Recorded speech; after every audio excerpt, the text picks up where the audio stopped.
on fabric. Of course, everything had to be done from scratch, starting with the sheep. And one of the ways, there are two ways to work after you have shorn the sheep. And you make fabric by either a standing loom or by knoll binding, basically. Knoll binding is constructing fabric on your fingers, okay, on your thumb. And you take the strand of thread, of yarn, of wool, and you make it by knotting it on your thumb. And it's basically, if you imagine crocheting on your hand with your fingers, that's what you're doing. You're making knots. It does not ravel like knitting or crocheting does, because what you're doing is making knots, coming up one side, down the other, and around, and making knots, and you make what we call a worm, and then you come back the other way, as you do with crochet. But you can cut it and it doesn't ravel. You make socks, shoes, clothes, fabric, pieces of fabric, and that will make you costumes. This is not done for sales. This is strictly for clothes. For sales, you have a standing loom. A standing loom leans at an angle against the wall. It is shoulder width, and you have it warped and throw the shuttle back and forth, one and one inside. You're making a sheet of fabric, and that is what you're making your sail from. You are putting these lines together. We've discovered how that was made, how those, what pattern that was, from the boss of an apron. This is a Viking apron, just a front and a back piece. I have pictures of all these things. It's frustrating me no end.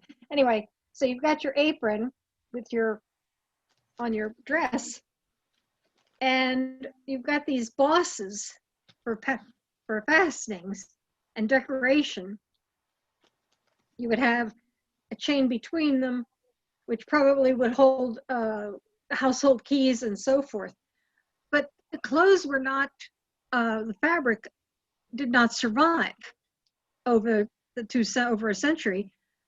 And it was female archaeologists finally that looked on the back side of the boss and saw the fabric imprint of the on the back that had impressed itself on it, and therefore could count the weft and the warp of it to know what kind of pattern was made. So we know how the fabric was actually constructed. The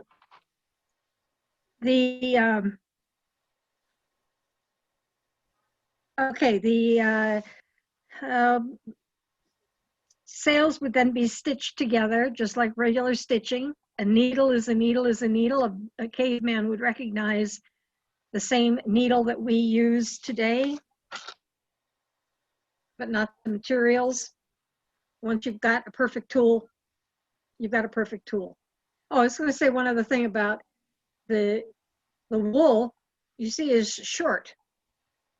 It's not like modern day crochet and knitting where you can take large pieces. You can only use small pieces. But of course you're using 100% wool. So you used what was called a spit splice, because there are enzymes in your saliva that help adhere yarn, wool. If you wet the ends, you lay them together, or you lay them together and wet them. Then you agitate them, which is felting it.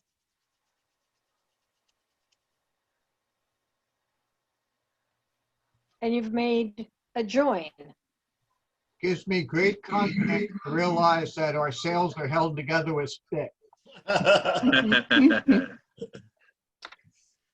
a very handy thing to have and know, and that's also why you do not wash wool, because it will felt. It agitates and it grabs it itself together and it gets smaller and tighter, so you don't wash wool. I've read Okay. recently that it takes up to a year to make a sail, or it took up to a year to make No, a sail. well, it takes 35 hours roughly of spinning to make enough yarn to work 1 day's work of weaving or knol binding, mostly weaving. I think it was weaving, but it takes 35 hours of Drop spindle. spinning, drop spindle. Okay, drop spindle. I happen to have an example to hand with this. And then the other thing is with the wool, you don't need scissors. So with this, you're going to attach it to one end, and the weight allows it to spin. So you're twisting the fibers. Now, of course, this piece is already spun, but what you're going to be using is raw wool, and you spin it. And then as you have it made, you wrap it up on the body of the spindle and collect it like that. The Viking women never stopped working.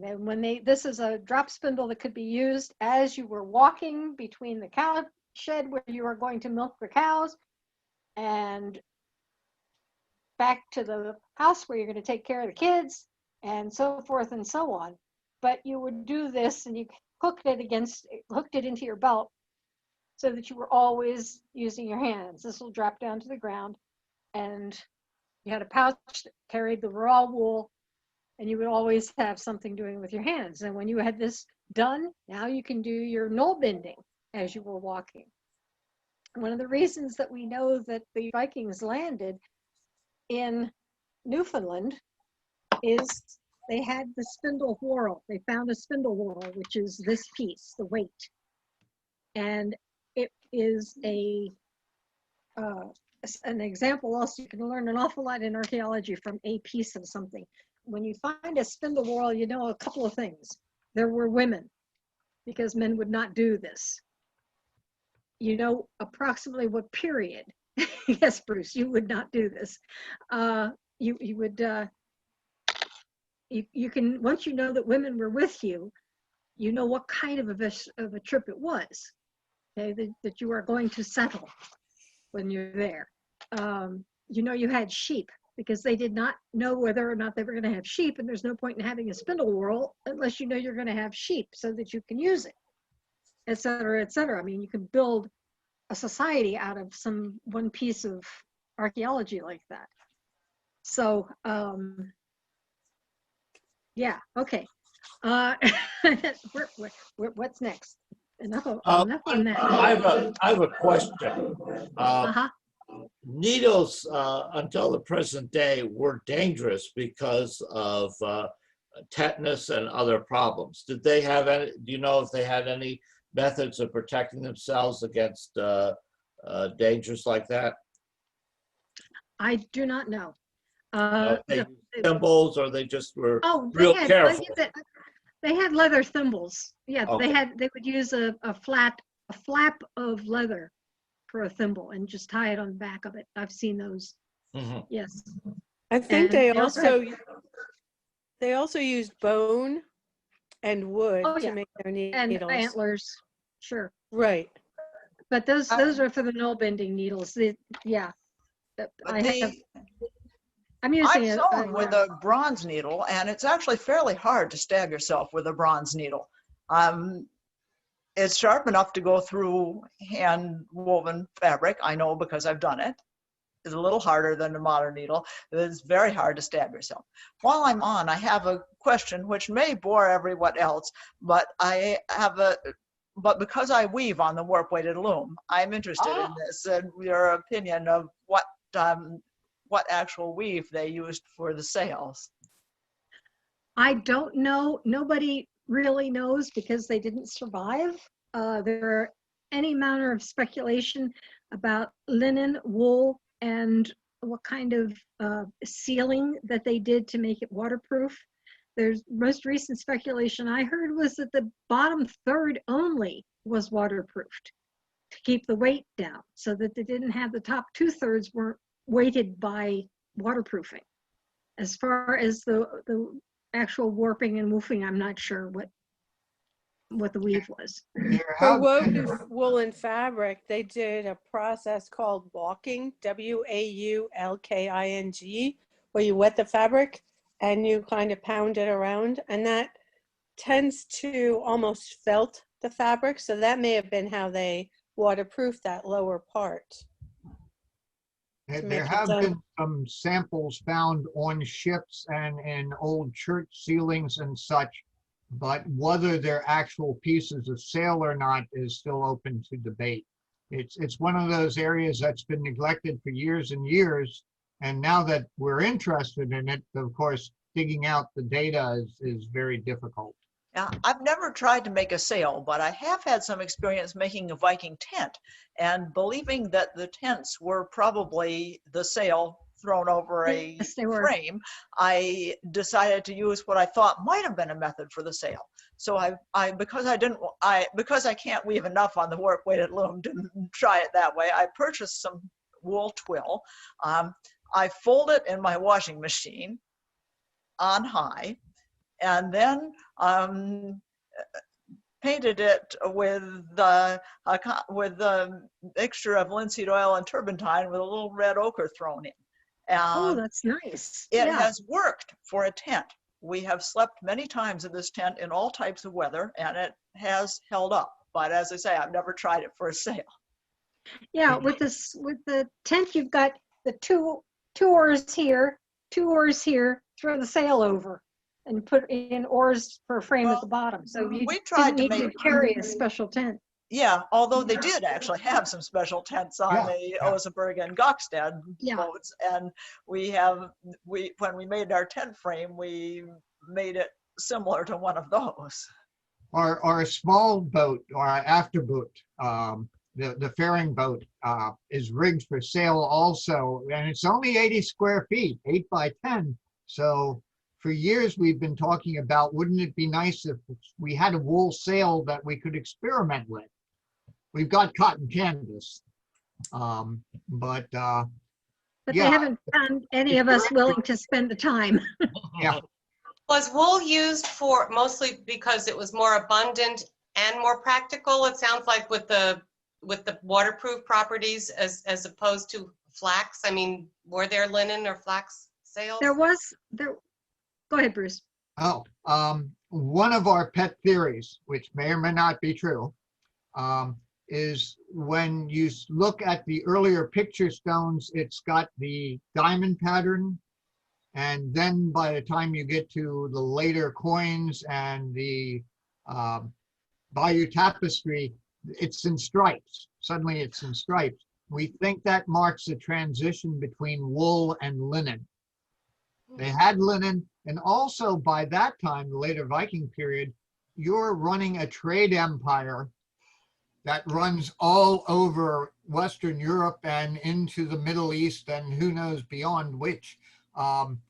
It is some of the royal ships of the English had sails of silk. And 17% of the cloth finds in Viking Dublin were silk. Now this is from China, and this is the end of the world is Dublin, but silk is getting to Dublin. Silk So Road?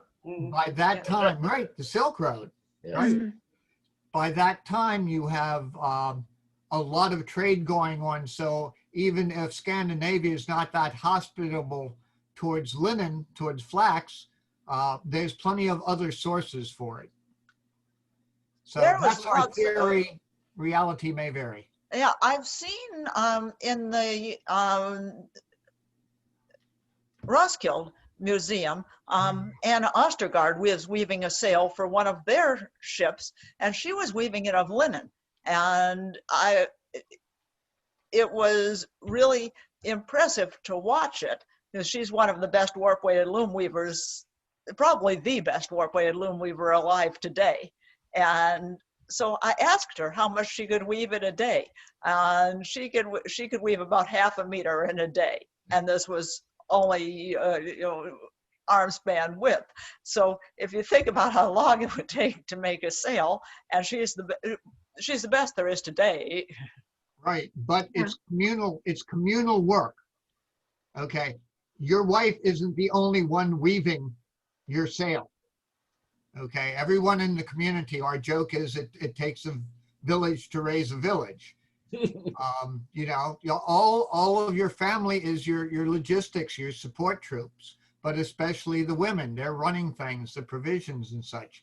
But anyway, she was weaving it of flax, and that was her belief that that's what the sails were. But I agree with you. There's a complete difference of opinion about that, and perhaps they're all right. Just as you were saying about the boats in the beginning, that there are a lot of right answers. When we first started 50 years ago, all the ladies wore the same outfit. We all had tea tunics and aprons because we didn't know any better. We all had the straight apron front and back tablecloth thing. And then we started doing the research. We get research done. We found that they wore complete circles and had gussets and things like that we are only just discovering. And now there's quite a variety of clothes. When we went to Lanzamodo, though, everybody that was there, all the Canadians there, we could identify because they all wore the same type shoe. I only had one person making the shoes, and I can tell this guy came from over here because he's wearing that kind of shoe, and we're all wearing, and so it's all. We call these authentic clones. They have one authentic example, and then everybody repeats it forever for everybody for everything. And it's not. So, carrying on with some of the actual women's work and such, and citing on the fact that the kids, of course, did not go to school, so you get to use them for workers also. Yes. It's pretty easy to teach kids to spin, and it's easy. Drop spindle on a kid just means they make shorter pieces of thread of yarn because they're closer to the ground, but they can also be taught all of this stuff. They can also gather the food. I mean, the food was quite varied. Nothing to indicate in any of the skeletons we found that there's any suffering from malnutrition of any kind. They had cabbage, onions, garlic, leeks, turnips, pears, beans, peas, dill, parsley, apples. And they had the cows, horses, oxen, goats, all of which produce and sheep, all of which produce the milk. They made skyr, which is wonderful stuff. I love skyr. Cheese, butter, and they used sour whey to preserve meat as well as the salting, drying, and smoking. They had cherries and sloe berries, and like sloe gin, lingonberries, strawberries, cloudberries, bilberries, and hazelnuts. And this is just the local stuff. This is not the stuff that they imported. Of course, they had honey for sweetening things and also preserving, which meant, of course, they made mead, yes, and bread and stews and porridge from all of this stuff. So they ate quite well. And fish, lots of fish. And they had yeast, was wild yeast. Oh, lots of fish. A quarter of their meals, a quarter of their protein was probably was fish, either freshwater or from the sea. But they had wild yeast in abundance. And how you collect wild yeast, you can do even today. If you just leave whatever it is you want to have propagate. I'm not sure. Now I've forgotten now that I went and brought it up, but you can just leave your must out, and yeast will attach itself to it, and you could watch it grow. It's very bizarre. I saw this on the Food Network at one point. They still enjoy kefir in Norway. Oh yeah. Sour goat's milk. Yes. It And the follows, of kids- course, that they have to have yeast because they were brewing beer. Yeah, and that's the safest way to drink water. Except And- that that's not so much in Viking times. Water was good because it was clean. You could get clean water in Norway very easily, Sorry.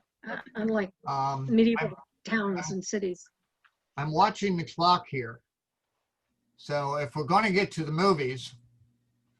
Oh, I have the legal status. I got the thing. I got runes. I got all kinds of stuff. If I had pictures, I could do more. This is going The thing- well. Don't worry about the time. If people want to leave, they'll leave. But I'm enjoying the discussion, so we don't have a time limit. Okay, okay. Because I wanted to go through real quick on kids, just that because they didn't have to go to school, but we have found little Viking ships, toys. We have found games that they played, and not just war games. Although we have found little wooden swords and such, but we've also found board games that were played that were very strategic. And in fact, Tim and I played a game called Neftafel, which is one king surrounded by his little huskarls, basically, and then armies on four sides.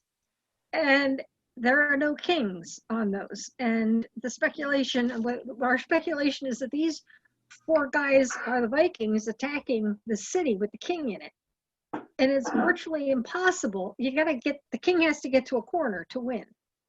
And so all these outside people have to work together really well to get the king. King wins almost every time. Was that right, Tim? King won almost every time because he could, even with many fewer people, he could maneuver better. And the other people have to work together in order to get him. And it seemed it's like chess. You have to learn to work everything together. It's a very strategic thing, and it's teaching the Vikings how to work together. The legal status of women was something else I wanted to mention. Women had terrific rights in Viking times, especially compared to anybody else, any other place in the world at the time. They could, they married young, it's true. They got a dowry when they married. They could divorce independently of asking their husbands to allow them to. They could go to the thing, which was the law, the assembly, the legal assembly. They could go to the thing and request a divorce. If it was granted, they could take back the dowry. They could inherit, they could bequeath, and they could hold property in their own names, which is something everybody is touting Ruth Bader Ginsburg for allowing us to do now. Okay, it was only just recently put into the law books for us over the last 20 years. They could even sell their own handicrafts to make money. And there are some recorded who became wealthy landowners and one woman, I don't think it was odd, but anyway, she became a wealthy landowner, sold the property, collected her household, and moved to Greenland. No, Iceland, I'm sorry, moved to Iceland, and had a very good life and supported her family without any men around. Ha, ha, ha, ha. On the deep-minded. On the deep-minded, yes. The life expectancy was around 50 years. Not to say that anybody got old enough, but once you got past childhood, the life expectancy was about 50. Some few lived to into their 60s. But having mentioned the thing, now we're getting into the law aspect of it. Every small community had a thing, and it's spelled like thing. It's there were law speakers. These were people, because we know that the Vikings only had an oral tradition. They didn't write things down, because if you wrote something down, it was written in stone. Okay? Or scratched on wood. Honest to God, written in stone. And you had to think very hard before you actually did something like that. I have tried, and it's a pain. Even writing it on wood, it's a pain to leave a record. So they had lawgivers in each small area, not every single community, but certainly every area had access to a lawgiver who had the oral heritage, and they would consult with the chieftains to if there was any dispute. Now, of course, they also didn't have cops. They didn't have the police, and they didn't have jails and so forth. So the families that were involved, whoever lost could be outlawed, could have a partial outlaw, or could be fined. And a semi-outlaw means that it was like, was Eric was partially outlawed? Eric's the right. Yeah, he had a 3-year outlaw. And there are some who were permanent outlaws. They could be killed by anybody for nothing. But everybody else, if you had any of these judgments against you, the other family in the dispute carried it out. And that wasn't a problem because everybody was present to hear about it. So everybody knew that if Sven got a judgment against Olaf, everybody knew Sven's family is going to take on Olaf, and everybody stood back and said, "It's your problem. You take care of it."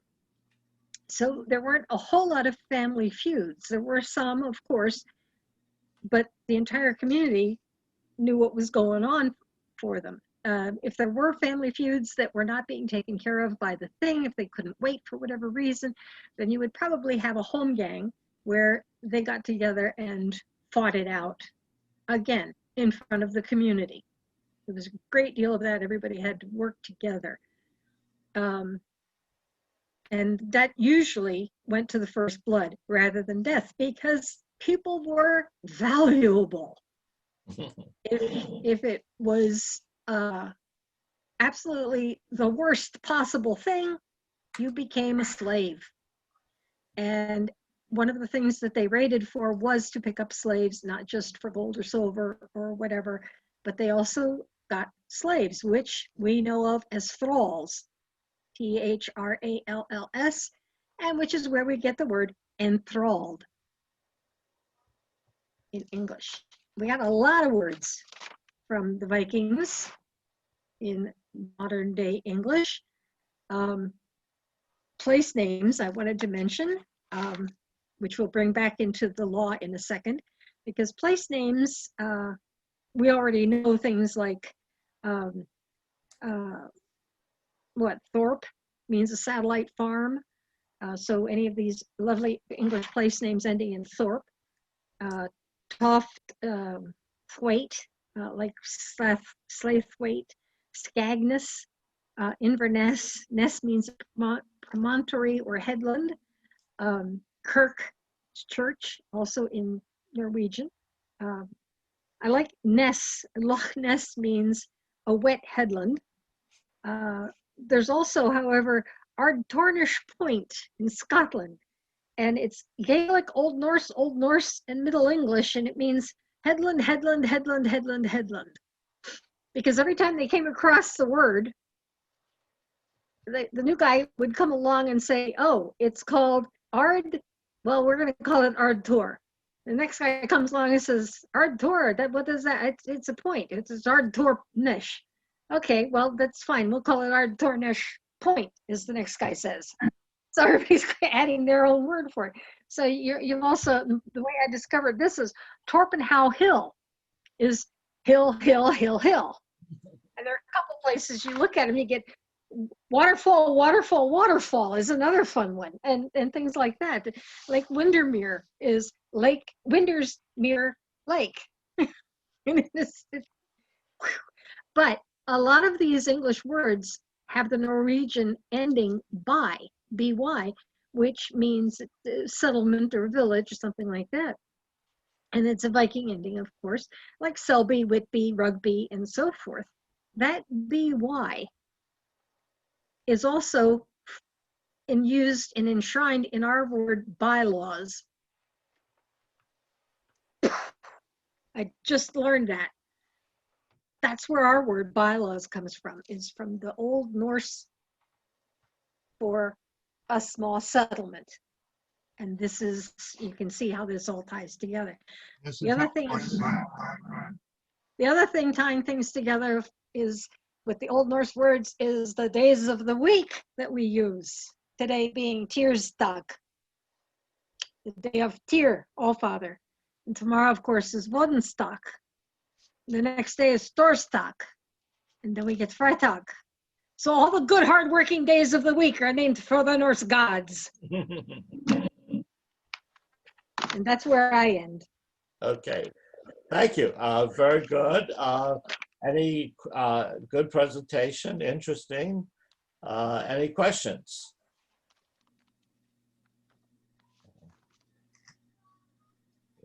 Yeah, I take it a lot of what we know about the Viking legal system is from the sagas.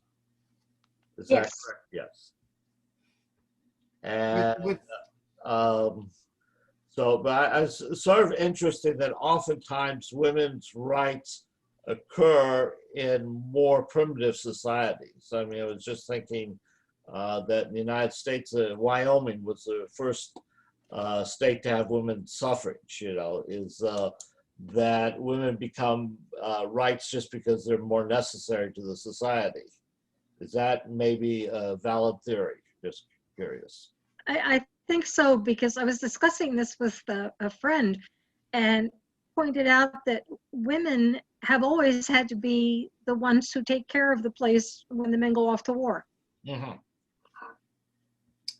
the Viking Age, it's a frontier society. It's in some ways very equivalent to what you found in the American West. Mm-hmm. Ceecy's? Yeah. So did the excuse me, when the Vikings were gone for part of the year, probably a month, 2 months, you know, whatever time that they were gone, so the women had to hold the place together. So when the Vikings came back, so when the men came back, then did the women have to give up all the authority that they had when the men were gone, or do they hold on to a lot of that because the men just say, okay, it's just easier for you to take care of it since you've been doing it for so long? I bet that was probably a split decision. I dare say there were some who did just sit back and put their heels up. And Bruce, what are you waving? I'm waving the keys. Oh, the keys. Yeah, well, the woman always carried the keys. The woman always carried the keys to the household, the keys to the grain storage and things like that. In fact, one of my theories is that if you sons of Norway have probably seen the spoon jewelry. Yes. Okay, you're familiar with the Solja jewelry? Mhm. I have a theory about that it is an exchange, because I've found intermediate and earlier jewelry that shows a derivation of that to the current appearance. And I think it represented a bushel of grain, and you got a seed to show a bushel of grain and put it on your chain. And then when you needed that grain back, you handed them back the seed to get that bushel to make the next loaf of bread, kind of thing. This is my own theory. I haven't tried it with anybody else. Oh, that's interesting. Stuck to reason for me. I also have a question. I remember recently reading in some of the archaeological magazines that I get that women were chieftains as well, and also may have gone out and warring with the men occasionally. Well, shield maidens, I think you're talking about. Well, not just that. Some of them apparently, according, I just recently read an article, but according to what I read, some of them were actually war chieftains and went out. That was a rare. I mean, it was a rare occurrence. It wasn't something that happened a lot, Yeah. but it was an occasional thing, which would I make have- them pretty darn independent. In the sagas, if the home is undefended except by the women, the women acquit themselves well. On the archaeological evidence, I'm sort of waiting 5 years to see how some of that pans out. But a lot of it is stuff collected in the 19th century, and nobody took a good look at it. If it's got weapons, it's a guy. If it's got a spindle whorl, it's a girl. They've gotten away from that sort of thinking, and they're actually testing things out and making all sorts of startling discoveries. So this is part of the brave new world of archaeology there.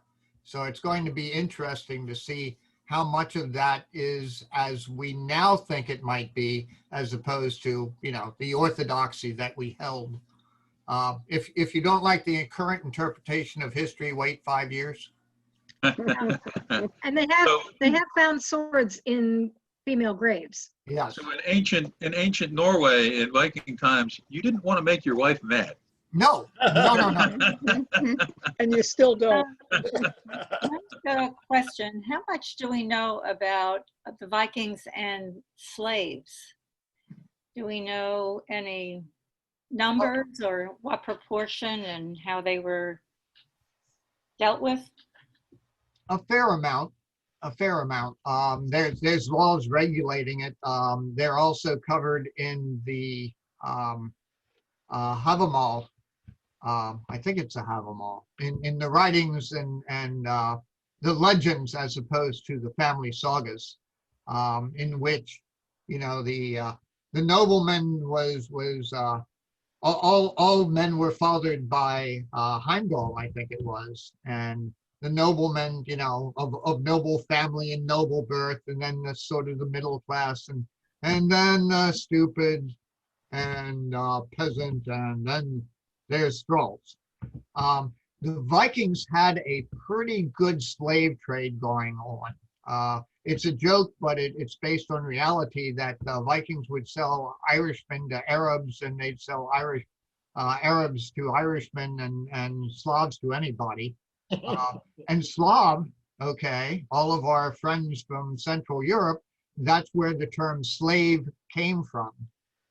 So there was, but as I tell people, especially when they're debating the American war between the states and such, if you go back far enough, there's nobody who didn't have family members who owned people, and nobody who didn't have family members who were owned by people.